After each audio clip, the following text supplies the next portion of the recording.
Hi, I'm Mary Lou Chayes. My novel, In Our Quiet Village, was just recently published, and it's a story based on true family events. I'm 82 years old, but my story is much older than I am. But why would I choose to write a novel at my age? It's a good question.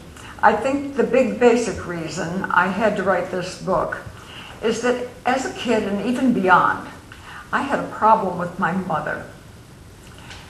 She was, by the way, a very loving and gentle parent. She was above reproach. So why did she irritate me so much? Make me crazy? Why did I dislike her so much? I never knew. This kind of bothered me and chewed away at me all my life, and I felt guilty about it.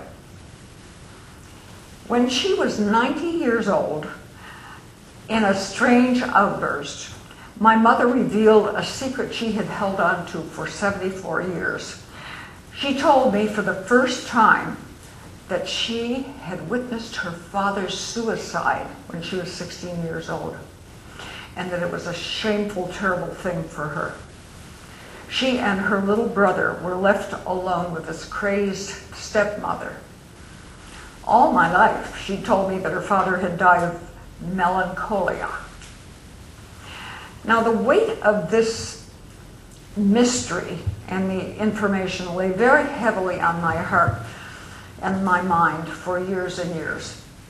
Finally, it was a long time after my mother's death, my husband and I went back to this quiet little village where she grew up, looking for clues. And we found them. We went to the Herkimer Historical Society, and there were 3 different newspapers with headlines about this atrocious event. Big black headlines, August 22nd, 1906, detailing the gruesome events. And here, I discovered with a shock that my grandpa had tried to murder his second wife. He shot at her at close range twice, but because my mother, 16 years old, grabbed his pistol hand, the shots went wild. But thinking he had murdered my grandpa, shot himself in front of my mother. On the same trip to the quiet village, we also discovered the house that my grandpa built and where the crime happened, the scene of the crime, the 1880s beautiful building, the church building where my mother spent so much of her youth, and her school. All of these recreating for me that faraway lost time. Now, at this point, a glimmer of understanding came to me. I sensed at what cost my mother had held this secret for all these years. She'd suppressed these feelings of shame and of anger for so long. And I vaguely sensed that her burden and my anger toward her could be linked. So I accidentally found myself embarked on a writing career at the late age of 76. From journaling to begin with, through a number of writing courses, which I felt I must take, to a fully dedicated writing career and discipline. 7 years later, I finally finished this novel of exploration and divination. It was wonderful therapy.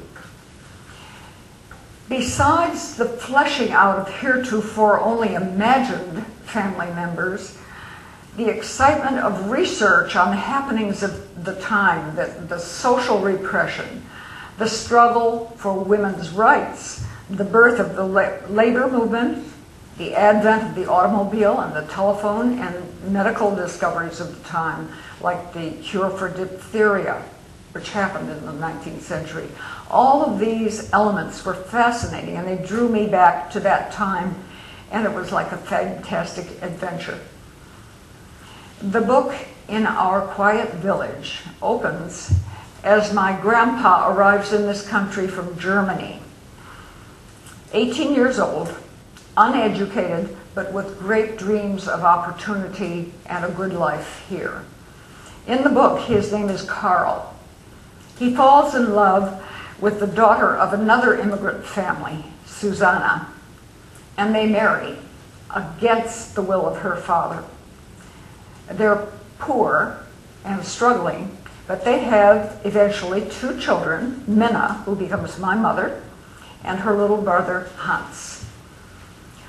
Now, Carl and Susanna have been living in the country with friends in a big old house. The friends are called the Metzlers, old family friends.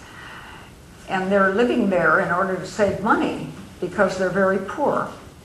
In this opening scene, Carl has taken Susanna and their baby, Minna, for a surprise trip into town.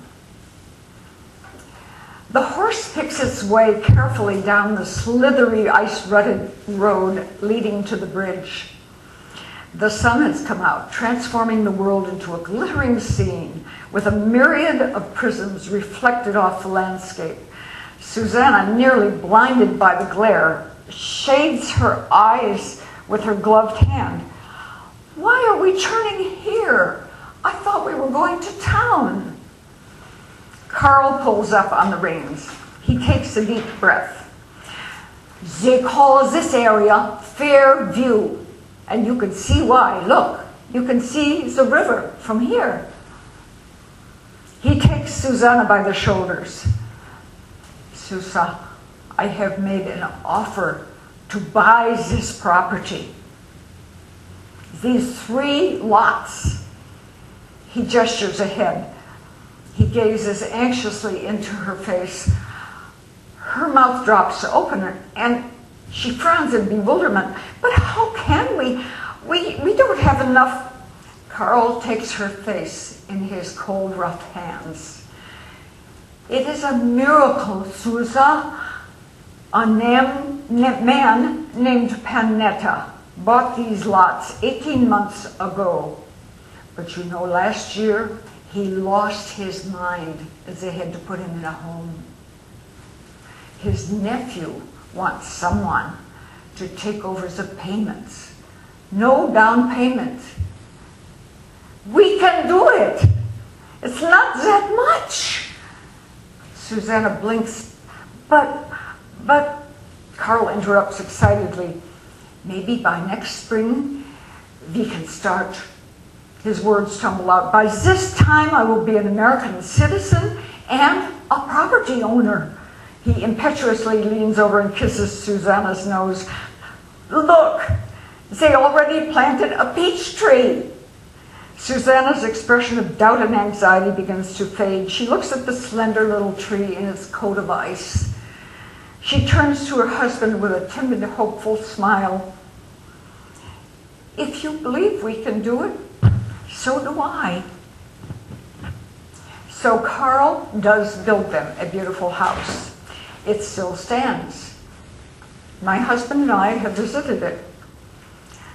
Carl is promoted from Teamster to a night watchman job at Standard Furniture, America's largest producer of school desks. While on his watch, Carl is able to build custom furniture at night, and then he sells this privately to supplement their income. A son is born, Hans, and the little family prospers for a while. Susanna dreams of the day when they will have a custom furniture shop on Main Street, where she will also sell garden plants and seeds, which are her specialty and her talent. But instead, she becomes pregnant. The baby boy is born weak and sickly, and he dies 1 day short of his first birthday. All of this is true.